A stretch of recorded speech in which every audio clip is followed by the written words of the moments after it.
What's up YouTube? Warrior Zoino coming at you with a battery test video of the MJX Bugs 3. So I'm under the assumption that everybody wants to know what my flight times are, not what in general the MJX Bugs 3 gets. So I'm going to be flying with my camera gear, and the first battery we're going to be testing is the one it came with, which is 1800 milliamp hours. So we're going to go ahead and plug this in. We're going to go for a flight, and I'm going to time it by using the stopwatch, and we're going to see what type of flight times we get, and then we'll switch to the next battery and we'll be good to go. So stay tuned. Let's get to it. What you are seeing on your screen right now is a stopwatch that I've overlaid over the drone video. This is going to be a way for us to see how much time the drone is going to be in the air, and I'm also going to be giving you punctual alerts when the drone will be getting its low voltage alarm and when we're coming in for a landing. So I'm not going to say much more. I'm going to let you sit back, relax, and enjoy the rest of the video.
Right about now is where I started getting my low voltage alarm on the transmitter for the drone. You'll see me bring it back down to a safe altitude in the case anything should happen. Keep in mind, the conditions flying on this day were very windy. This is of course going to have a higher payload on the batteries. So this might not be the best representation, however, it still will give us an idea of what flying in extreme conditions are like for these batteries.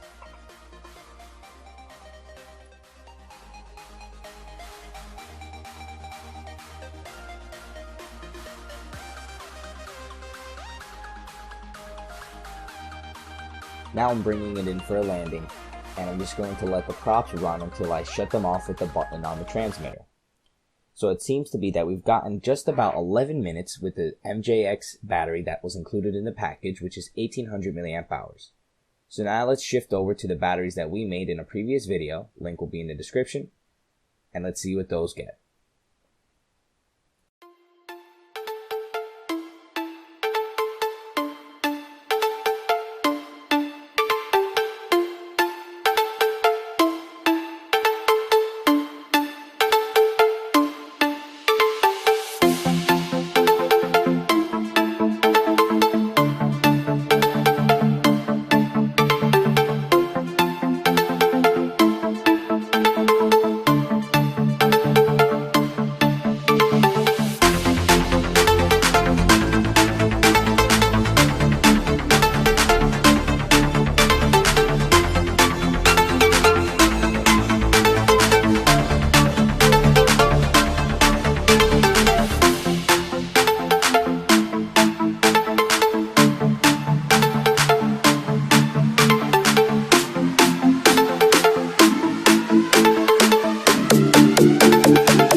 Right about here is where I started getting the low voltage alarm on my remote, so I brought it back down, and I'm just going to let it hover here until the battery is depleted.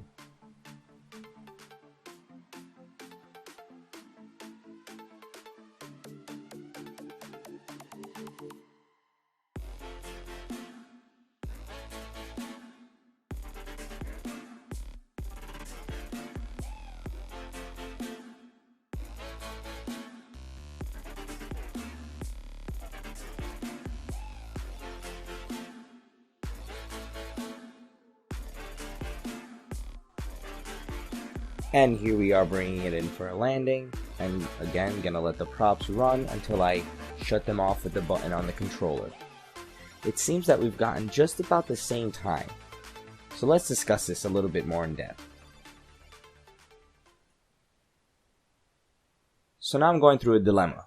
Here I have two batteries, one 2200 mAh and one 1800 mAh. However, we received the same amount of flight time with them, which leads me to believe that there has to be some other variables that are coming into play when we're talking about flight time. Could it be how you fly, where you fly, when you fly? Keep in mind these batteries were charged to 100% and then kept in a bag for a day. Whether or not that has something to do with it, I do not know. All I know is that the one with the higher capacity should obviously give you more flight time. However, that just wasn't the case. Possibly, when I put in the second battery, the 2200 mAh, I gave it some more thrust, which led it to deplete quicker. Or maybe just the conditions of the day made all the batteries do pretty much the same thing, and for the size and weight of the drone, it really didn't have much of an effect.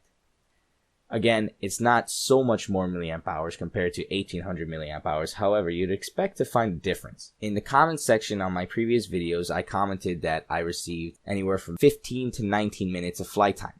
This was without the camera, and I just assumed that everybody was asking without the gear that I put on my drone. But this is what I get with my drone. You might not get that with your drone. It's all different, and again, there's a lot of variables that come into play. So that's pretty much it for the video. Thanks for watching. Hope you enjoyed. Go ahead, drop a comment down below and leave a like. Thanks for watching. Warrior Zoino, out.